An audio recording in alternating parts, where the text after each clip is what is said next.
Speak crime news nation शहर अध्यक्ष रोहिणी तळवळकर आपल्या या ठिकाणी आज मार्गदर्शन करण्यासाठी आलेले आहेत। पक्षाचे सगळे पदाधिकारी, लोकप्रतिनिधी, शक्ती केंद्र प्रमुख, विशेष करून BLA-2 उपस्थित सगळ्यांच्या ठिकाणी मी स्वागत करतो।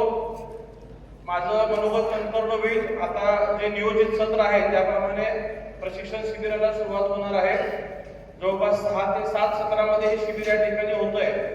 आता पुरुषांदादांनी जे आपले SIRचे प्रमुख आहेत विधानसभेचे, त्यांनी मला सूचना केली की मी व्यासपीठावरतीच बसावं आणि एकंदरीत कोण उपस्थित राहतो हे माझं लक्ष राहील। परंतु दादा, माझी विनंती आहे, मी आज थोडंसं शेवटच्या खुर्चीवरती बसतो। मला पाठीमागून लक्षात येईल की समोर कोण किती कामकाज, किती प्रशिक्षण शिबिर समजून घेतोय। मी पुन्हा एकदा जबाबदारीने सांगतोय, उपस्थित नगरसेवकांनी आपापल्या प्रभागातील BLA-2 बोलवून घ्या। 2 सत्र झाल्यानंतर जेवणापूर्वीचं सत्र हे SIR वरती महत्वाचं सत्र असणार आहे, त्याची उपस्थिती अनिवार्य आहे। काल एका मोठ्या पक्षाची शहरातली कार्यकारिणी त्यांच्या प्रदेशाने बरखास्त केली आणि त्या बरखास्तीच्या पत्रामध्ये टीप लिहिलेलं आहे की SIR वरती कोण प्रभावी काम करेल त्या अनुषंगाने पुढची पदं दिली जातील। त्यापेक्षा भाजप हा खूप मोठा महाशक्ती असलेला पक्ष आहे, शिस्तीला पालन करणारा पक्ष आहे। कोणी किती जरी मोठा असला, कोणी किती जरी माझ्या जवळचा असला, तर तो जर चुकीचं वागत असेल, तो पक्षाची शिस्त स्वीकारत नसेल, तर त्याच्यावरती शहर अध्यक्ष प्रदेश स्तरावरनं कारवाई करून घेतील। त्यामुळे अजूनही वेळ गेली नाही। BLA-2 आपापले प्रभागातले जे अपेक्षित आहेत त्यांना तुम्ही आता त्वरित पहिल्या 10 मिनिटात फोन करून घ्या।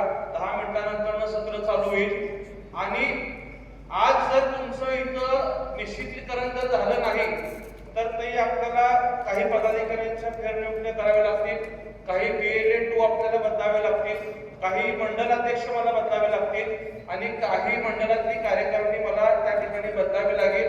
ही जबाबदारीची सूचना मी या ठिकाणी आपल्या सगळ्यांना देतोय आणि हे सत्र पूर्ण सायंकाळपर्यंत चालणार आहे। वास्तविक पाहता ह्या शिबिराचं आयोजन 24 तास करायचं सूचना आहे। म्हणजे आज 11 वाजता जर सुरू झालं तर दुसऱ्या दिवशी 11 पर्यंत म्हणजे निवासी एखाद्या ग्रामीण भागात शाळा वगैरे बघून तिथं राहायची व्यवस्था करून ही करायचं शिबिर होतं। परंतु आपला मतदारसंघ हा पूर्ण शहरी आहे, आपण सगळे एका ठिकाणी कमी वेळेत जमू शकतो, म्हणून आपण या ठिकाणी हे मोठं सभागृह घेतलंय की आपण दिवसभर कामकाज करू शकू। सकाळी नाश्त्यापासून सुरुवात करून पहिले 3 सत्र, त्यानंतर भोजन, मग उर्वरित सत्र करून सायंकाळी चहा पानाने या शिबिराचं समारोप होणार आहे।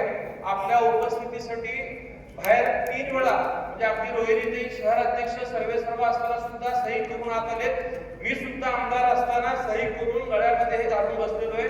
ज्यांच्या गळ्यामध्ये अजूनही ID कार्ड, आयडेंटिटी कार्ड नाहीये, त्यांनी बाहेर जाऊन स्वतःची नोंदणी करून आपलं या ठिकाणी सगळं शिस्त पालन करावे अशी पुन्हा एकदा आपल्याला विनंती करतो।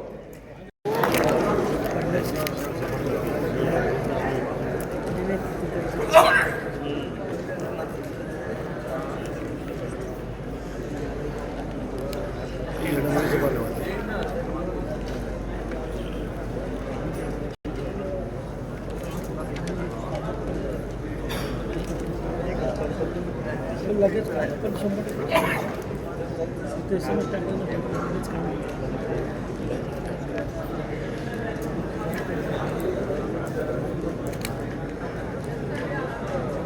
लोकसभेमध्ये खाली केली तुम्ही म्हणजे आमचं ऑप्शन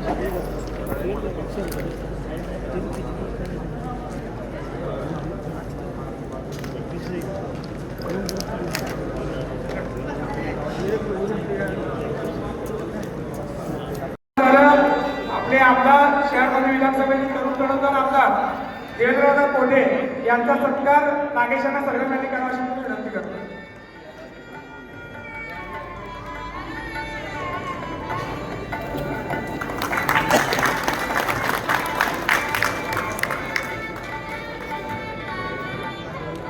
आपल्या सोलापूर